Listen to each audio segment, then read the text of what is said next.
রাজধানী সহ সারা দেশে শহীদী মার্চে ছাত্র জনতার ঢল, গণ অভ্যুত্থানের শহীদ পরিবারদের সহায়তা সহ আরো 5 দফা দাবি।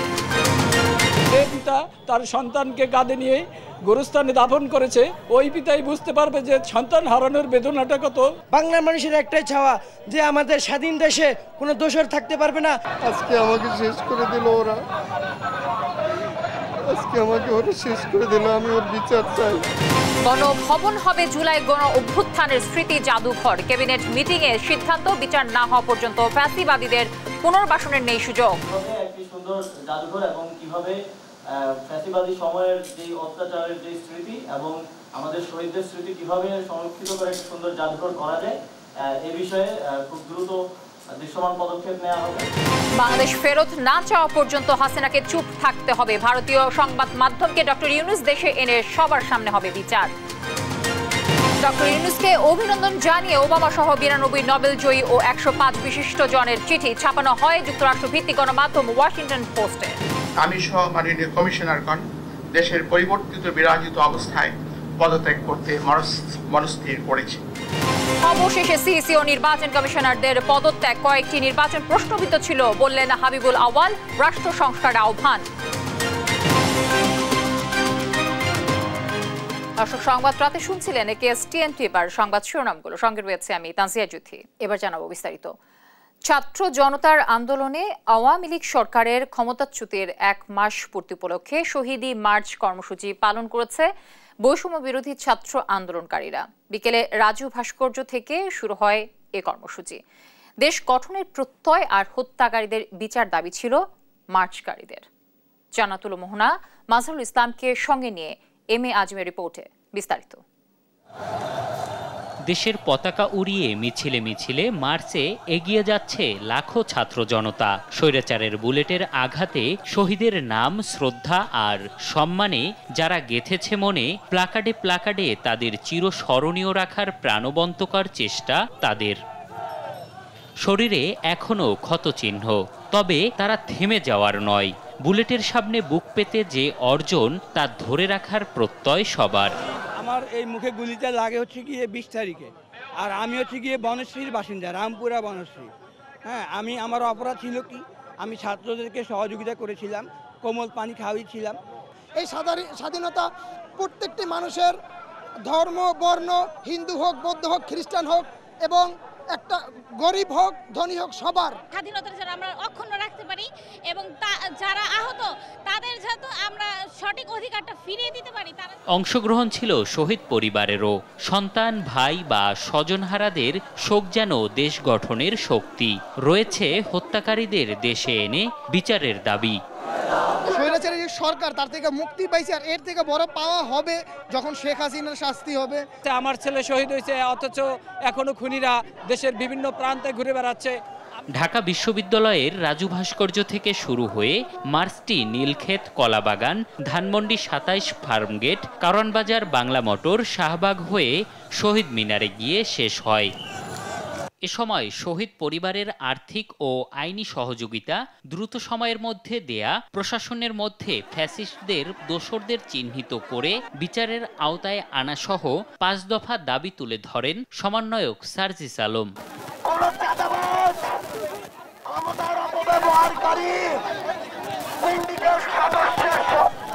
এই বাংলাদেশে আর স্থান হবে না।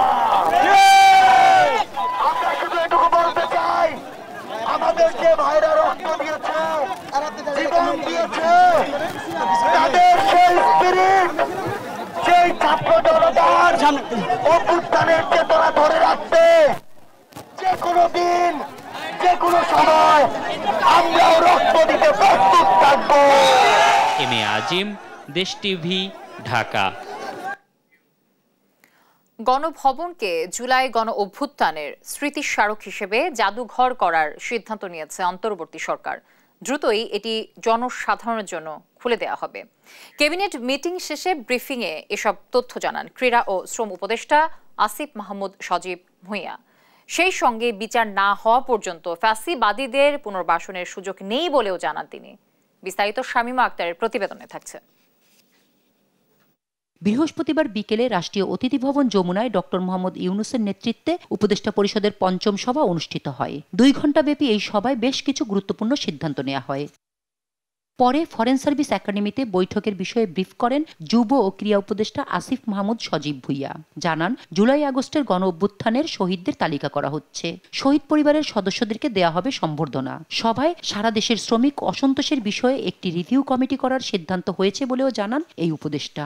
শ্রমিকদের যে কোনো সমস্যা সমাধানের জন্য একটা রিভিউ কমিটি শ্রম মন্ত্রণালয়ের অধীনে করার বিষয়ে সিদ্ধান্ত হয়েছে। খুব দ্রুতই সেই রিভিউ কমিটি ঘোষণা করা হবে, যাতে শ্রমিকরা তাদের সকল দাবি দাওয়া নিয়ে সেই রিভিউ কমিটির কাছে দিতে পারে এবং রিভিউ কমিটি কনসার্ন মিনিস্ট্রি বা কনসার্ন অধিদপ্তর কিংবা পরিদপ্তরের মাধ্যমে সেই সমস্যা দ্রুত সমাধানের জন্য কাজ করে যাবে। উপদেষ্টা পরিষদের বৈঠকে ছাত্র আন্দোলনের মধ্য দিয়ে অর্জিত সাফল্যকে স্মৃতিস্মারক হিসেবে সাবেক গণভবনকে জুলাই আগস্টের স্মৃতি জাদুঘর করার সিদ্ধান্তের কথা জানান উপদেষ্টা আসিফ মাহমুদ। গণভবন কখনোই আসলে এর যে নাম গণভবন, গণভবন হয়ে উঠতে পারেনি। এই গণভবনকে যেহেতু এদেশের মানুষ ছাত্র জনতা একটা অভ্যুত্থানের মাধ্যমে জয় করেছে, এটিকে জনগণের জন্য উন্মুক্ত করে দেওয়া হবে এবং এই জুলাই গণ অভ্যুত্থানের স্মৃতিকে, শহীদদের স্মৃতি এবং বিগত ফ্যাসিবাদী সরকারের আমলে যত অন্যায় অবিচার হয়েছে সবকিছু স্মৃতি সংরক্ষণ করার জন্য গণভবনকে জুলাই গণ অভ্যুত্থান স্মৃতি জাদুঘর হিসেবে প্রতিষ্ঠা করা হবে। এক প্রশ্নের জবাবে উপদেষ্টা আসিফ জানান, আওয়ামী লীগ রাজনীতি করবে কি করবে না এই সিদ্ধান্ত নেবে দেশের জনগণ। তবে তাদের গণহত্যার বিচার না হওয়া পর্যন্ত তাদের পুনর্বাসনের সুযোগ নেই। যেহেতু একটি গণহত্যা আওয়ামী লীগ ঘটিয়েছে দেশে, সেই গণহত্যার দায় নিয়ে তারা কিভাবে ফিরবে বা তাদেরকে ফিরতে দেওয়া হবে কিনা এটা জনগণ ডিসাইড করবে, এটা জনগণের সিদ্ধান্ত। দলের বিচারের ব্যাপারে কোনো সিদ্ধান্ত হয়নি এবং বিচারের যে বিষয়টা সেটা আইন মন্ত্রণালয় দেখছে। আইন মন্ত্রণালয় খুব দ্রুতই একটা সুস্পষ্ট একটা রূপরেখা যে বিচারটা কিভাবে হবে সেটা সবার সামনে উত্থাপন করবে। বাংলাদেশ ক্রিকেট টিমের ঐতিহাসিক বিজয়ের জন্য একটি অভিনন্দন প্রস্তাব গৃহীত হয়েছে উপদেষ্টা পরিষদের বৈঠকে। উপদেষ্টা পরিষদের পক্ষ থেকে সকল খেলোয়াড়, কোচ, কর্মকর্তা ও বিসিবিকে শুভেচ্ছা ও অভিনন্দন জানিয়ে অভিনন্দন প্রস্তাব গৃহীত হয়েছে। শামিমা আক্তার, দেশ টিভি, ঢাকা।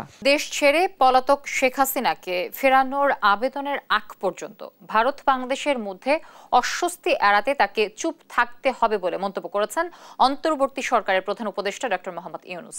এই অবস্থায় ভারতে বসে শেখ হাসিনার রাজনৈতিক মন্তব্য করাও হবে অবন্ধুসুলভ। ভারতের সংবাদ সংস্থা পিটিআইকে দেয়া এক সাক্ষাৎকারে এমন মন্তব্য করেছেন ডক্টর ইউনূস। লুৎফর কবিরের রিপোর্টে বিস্তারিত দেখুন।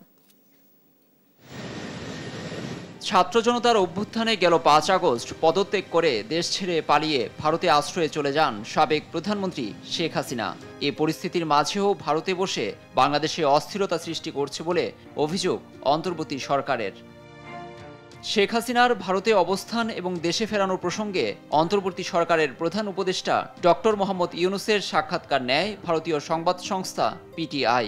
বলেন, নয়াদিল্লির কাছে ফেরত না চাওয়া পর্যন্ত ভারতে চুপ থাকা উচিত শেখ হাসিনার। তার রাজনৈতিক বিবৃতির প্রসঙ্গে এমন মন্তব্য করেছেন ডক্টর ইউনূস। শেখ হাসিনার সম্প্রতি রাজনৈতিক বিবৃতিকে অবন্ধুসুলভ আচরণ বলেও বর্ণনা করেছেন ইউনূস। চুপ থাকা প্রসঙ্গে নোবেলজয়ী ইউনূস খোলাখুলিভাবে আরও বলেন, ঢাকা পলাতক শেখ হাসিনাকে ফেরত চাওয়ার আগ পর্যন্ত যদি দিল্লি তাকে ধরে রাখতে চায়, এর শর্ত হবে চুপ থাকা। ভারতে শেখ হাসিনার অবস্থানে স্বস্তিতে নেই কেউই, কারণ বিচারের মুখোমুখি দাঁড় করাতে তাকে আমরা দেশে ফেরাতে চাই। তিনি ভারতে রয়েছেন, আবার সেখানে নানা কথা বলে সমস্যার সৃষ্টি করছেন। যদি চুপ থাকতেন আমরা তাহলে ভুলে যেতাম। সাধারণ মানুষের ক্ষেত্রেও তাই হতো। তা না করে ভারতে নানা কথাবার্তা বলছেন ও দিক নির্দেশনা দিচ্ছেন, যা কেউই পছন্দ করছেন না। শেখ হাসিনাকে দেশে না ফেরালে বাংলাদেশের জনগণ শান্তিতে থাকবে না বলেও মনে করেন অন্তর্বর্তী সরকারের প্রধান উপদেষ্টা। তাকে সবার সামনে এনে বিচার করা প্রয়োজন বলেও মনে করেন ডক্টর ইউনূস।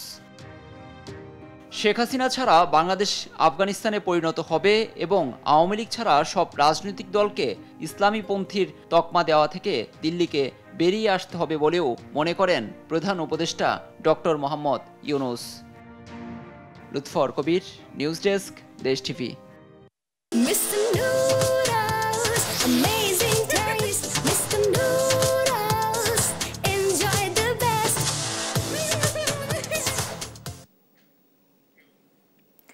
বাংলাদেশের অন্তর্বর্তীকালীন সরকারের প্রধান উপদেষ্টা ডক্টর মোহাম্মদ ইউনূসকে অভিনন্দন জানিয়েছেন শান্তিতে নোবেল জয়ী সাবেক মার্কিন প্রেসিডেন্ট বারাক ওবামা সহ 92 জন নোবেল লরিয়েট এবং বিশ্বের বিভিন্ন দেশের 105 জন নির্বাচিত জনপ্রতিনিধি, ব্যবসায়ী এবং সুশীল সমাজের নেতারা।